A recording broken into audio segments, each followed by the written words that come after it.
제 채널의 메인 화면에서 재생 목록을 클릭을 해주세요. 그러면 재생 목록에서 뭐 산업안전기사, 산업안전산업기사, 지게차 뭐 이렇게 다 있을 거예요. 자, 여러분 반갑습니다. 이번 시간에는 지게차 세 번째 과목의 유압장치 관련된 문제만 모아봤습니다. 유압장치 관련해가지고 여러분들이 조금 부족하겠다 싶으면은 이 동영상만 반복해서 들으시면은 충분히 좋은 결과를 얻으실 수 있을 겁니다. 자, 그럼 바로 시작하겠습니다.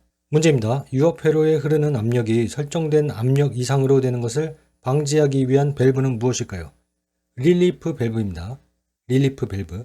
릴리프 밸브가 뭐냐면 영어로 릴리프, 해소해 준다는 거예요. 유압이 갑자기 높아졌어. 그러면은 그 압력이 높아지면 배관이 터지거나 그러잖아요. 그래서 설정된 압력을 세팅치를 조정을 하고 그 이상이 되는 압력에 대해서는 압력을 해소해 주는 그런 밸브를 릴리프 밸브라고 합니다. 영어를 좀 아시면 이 문제를 풀기가 쉬워요. 자, 다음 문제. 2개 이상의 분기 회로가 있을 때 순차적인 작동을 하기 위한 압력 제어 밸브는 무엇입니까? 자, 여기에서는 순차적인 작동, 이거 하나만 보고도 시퀀스 밸브구나 이렇게 생각을 하시면 됩니다. 시퀀스, 순서대로 한다는 뜻이에요. 시퀀스가.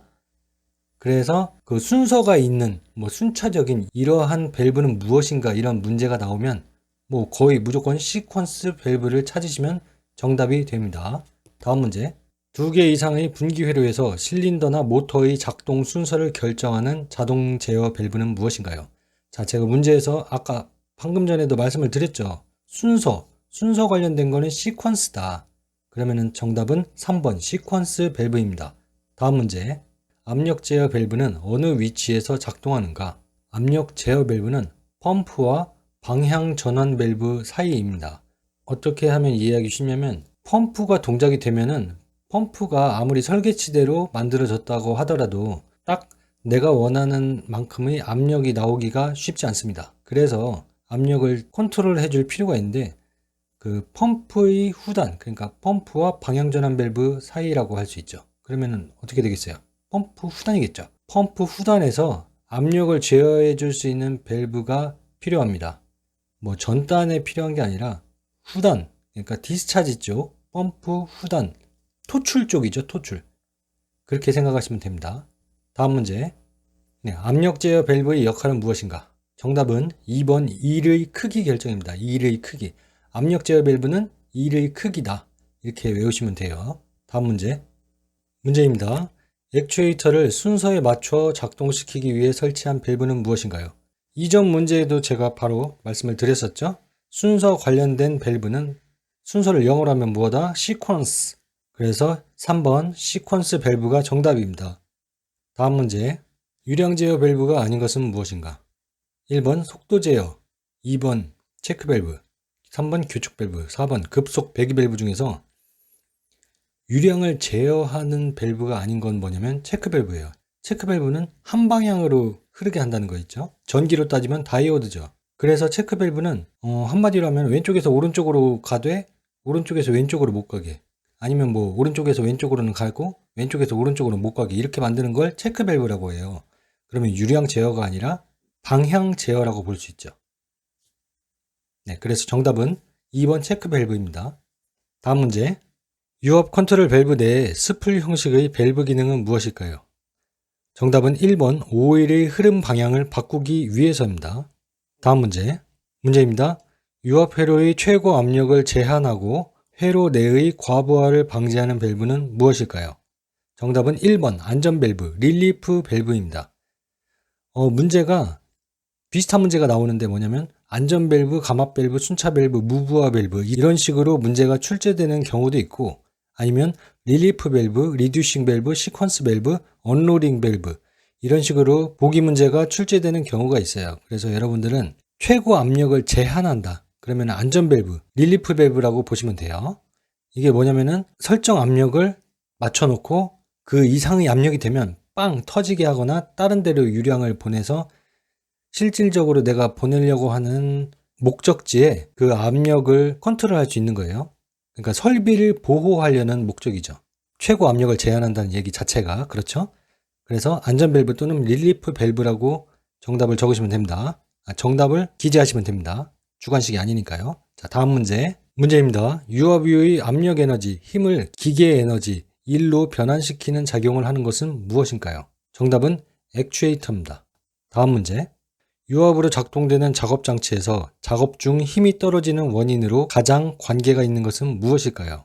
여기에서 생각을 했을 때 작업 중에 힘이 떨어진다 그러면은 유압으로 작동되는 작업장치 중에서 가장 중요한 게 힘인데, 힘이 떨어지는 원인, 그러니까 압력이 떨어지는 원인으로 생각을 하시면 돼요. 힘이라는 것은 곧 압력이니까.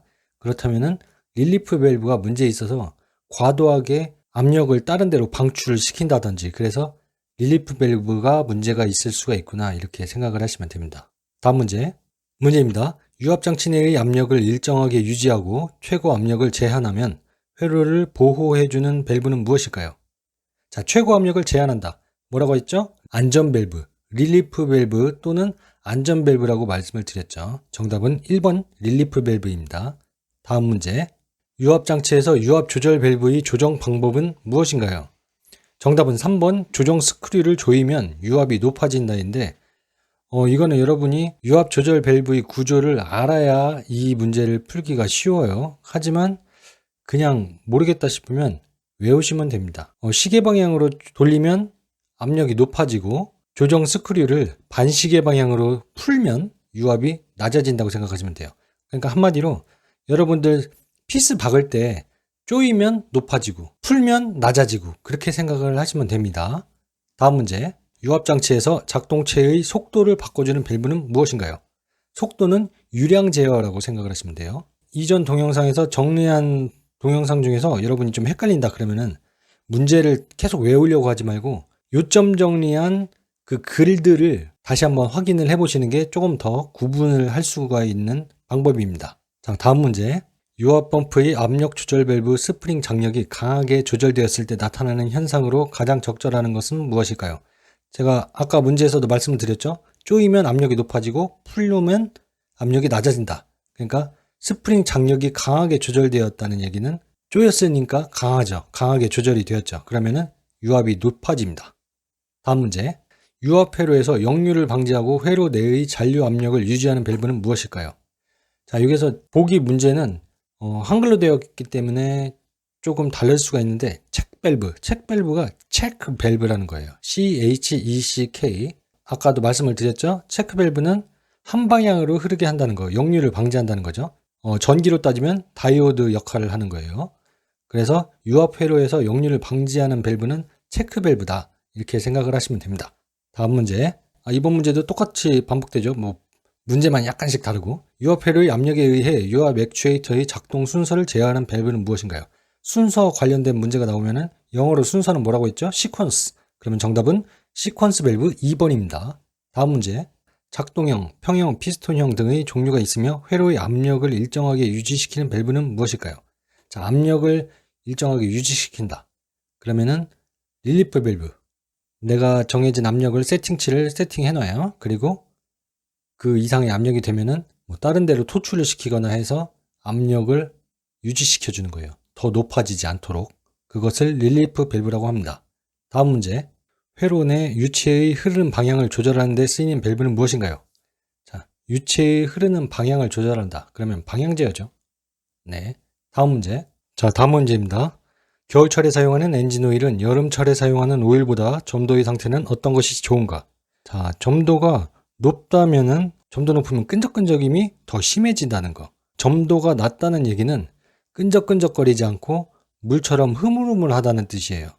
그러면은 겨울철의 점도의 상태는 어떤 게 좋겠어요? 여름철에는 덥기 때문에 흐물흐물하잖아요. 그렇기 때문에 점도가 조금 더 높은 게 좋겠죠. 하지만 겨울철에는 추워서 사람이 몸이 움츠러들듯이 엔진 오일 같은 것도 좀 잘 흐르지가 않아요. 한마디로 북극 같은 데서는 엔진 오일을 사용할 경우에 예를 들면 점도가 낮은 거를 사용해야겠죠. 그리고 적도, 아프리카 같은 데는 점도가 좀 높은 거를 사용해야겠죠. 왜냐면 여름철에는 날씨가 많이 덥기 때문에 그 아프리카 같은 데는 덥잖아요. 그래서 점도가 낮은 걸 쓰면은 더 흐물거려요. 그렇기 때문에 점도가 높아서 어느 정도 상쇄 작용을 해줘야 되거든요. 자, 그래서 겨울철에 사용하는 엔진 오일은 점도가 낮은 거를 사용해야 됩니다. 다음 문제. 기관에 사용되는 윤활유의 성질 중 가장 중요한 것은 무엇인가? 윤활유는 점도죠. 점도. 다음 문제. 기관에서 윤활유 사용 목적이 아닌 것은 무엇인가요? 자, 발화성을 좋게 한다가 사용 목적이 아니죠. 발화성은 뭐냐면 불 나기 쉽다는 거예요. 윤활유는 불이 나면 안 되죠. 자, 그럼 윤활유의 실질적인 사용 목적은 뭐냐면 마찰을 적게 하고 냉각작용을 하게 하고 실린더 내의 밀봉작용을 하게 하는 겁니다. 자, 이렇게 해서 윤활유 사용 3대 목적이 시험 문제에 자주 나오는 편이에요. 그러니까 마찰을 적게 하고 냉각작용하고 밀봉작용을 한다. 이렇게 생각을 하시면 돼요. 다음 문제. 엔진 윤활유에 대해 설명한 것 중 틀린 것은 무엇일까요? 자, 엔진 윤활유의 인화점이 낮으면은 불이 나기 쉬워요. 그래서 인화점은 높아야 되고요. 나머지 2번, 3번, 4번은 옳은 말입니다. 엔진 윤활유는 유막이 끊어지지 않아야 되고 응고점이 낮은 것이 좋고 온도에 의해 점도가 변하지 않을수록 좋습니다. 하지만 1번 인화점이 낮은 것은 불이 날 위험이 더 커지기 때문에 좋지 않습니다. 다음 문제. 엔진오일 교환 후 압력이 높아졌다면 그 원인으로 적절한 것은 무엇일까요? 자, 압력이 높아지면은 오일 점도가 높은 것으로 교환하였다가 가장 적절한 답이 되겠죠. 자, 보면은 엔진오일 교환 시 냉각수가 혼입되었으면 오일 색깔이 변하죠. 그리고 2번 오일 점도가 낮은 것으로 교환하면은 막 흐물흐물하기 때문에 압력이 잘 안 높아져요. 그리고 오일 회로 내 누설이 발생하면 압력이 낮아지죠. 누설이 발생하니까 실제 압력이 나와야 되는데 어딘가로 빠진다는 거잖아요. 그러면 압력이 낮아지겠죠. 자, 그래서 정답은 4번 오일 점도가 높은 것으로 교환하였답니다. 다음 문제. 오일의 압력이 낮아지는 원인이 아닌 것은 무엇일까요? 정답은 2번 오일의 점도가 높아졌을 때입니다. 자, 오일의 압력이 낮아지는 원인은 성능이 저하됐다는 얘기예요. 그러면 뭐냐면 1번 오일 펌프가 마모되면 성능이 저하되겠죠. 그리고 3번 오일의 점도가 낮아지면 흐물흐물하기 때문에 압력이 낮아진다고 이전 문제에서도 말씀을 드렸죠. 그래서 4번 계통 내에서 누설이 있을 때, 누설이 있으면은 정상 압력까지 도달하지 않고 다른 데로 새기 때문에 압력이 낮아질 수밖에 없죠. 정답은 2번 오일의 점도가 높아졌을 때, 오일의 점도가 높아지면 압력이 높아집니다. 다음 문제. 유압 작동류의 점도가 너무 높을 때 발생되는 현상으로 맞는 것은 무엇입니까? 정답은 1번 동력 손실의 증가죠. 유압 작동류의 점도가 너무 높으면은 너무 끈적끈적인다는 얘기잖아요. 예를 들면은 활발하게 돌아가야 되는 모터 그 기어가 있어요. 기어 박스 안에 기어가 있는데 유압 작동류 점도가 너무 끈적끈적해. 그러면은 돌아가는데 자꾸 방해가 되겠죠. 마찰이 더 심해지니까. 그러면은 결국 동력 손실이 증가된다는 얘기입니다. 다음 문제. 유압 오일의 온도가 상승할 때 나타날 수 있는 결과가 아닌 것은 무엇인가요? 자, 유압 오일의 온도가 상승하게 되면 제가 말씀을 드렸죠. 그 아프리카 같은데요. 온도가 높아지면 점도가 흐물흐물해진다고. 흐물흐물해지기 때문에 펌프가 효율이 저하되고 밸브류의 기능이 저하됩니다. 점도가 저하되면은 물처럼 묽어지기 때문에 어디 차단을 해줘도 그 틈 사이에서 오일이 빠질 위험이 커요. 누설율이 증가한다는 거죠. 그래서 정답은 3번 오일 누설의 저하가 아니라 온도가 상승하면은 오일 누설이 증가된다는 겁니다. 다음 문제. 유압회로에서 유압유의 점도가 높을 때 발생될 수 있는 현상이 아닌 것은 무엇인가? 자, 계속 반복해서 말씀을 드리죠. 유압유의 점도가 높을 때, 그러면은 많이 끈적끈적거릴 때 발생될 수 있는 현상은 뭐냐면 관내의 마찰 손실이 커지죠. 끈적끈적하니까. 그리고 동력 손실이 끈적끈적하니까 커지고, 그리고 끈적끈적해서 부하가 더 세게 걸리니까 열 발생의 원인이 될 수가 있죠. 그래서 점도가 높을 때 발생될 수 있는 현상이 아닌 것은 유압이 낮아진다는 것입니다.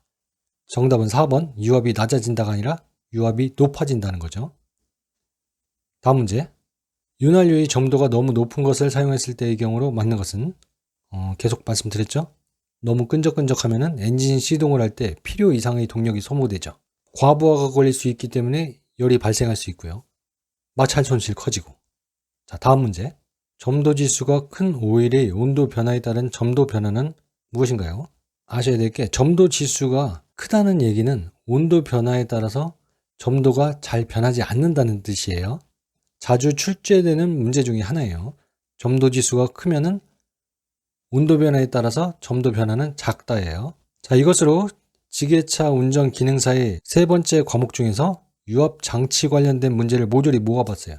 계속 반복되니까 여러분이 금방 더 외우기가 쉽고 이해하기도 쉽겠죠. 여러 다양한 문제들을 봄으로써 조금씩 변형이 되더라도 여러분이 풀 수 있도록 이렇게 구성을 해봤습니다. 자, 다음에도 도움이 되는 영상으로 찾아뵙겠습니다. 구독과 좋아요, 알람 설정까지 부탁드리고요. 다음 영상에서 뵙겠습니다. 감사합니다.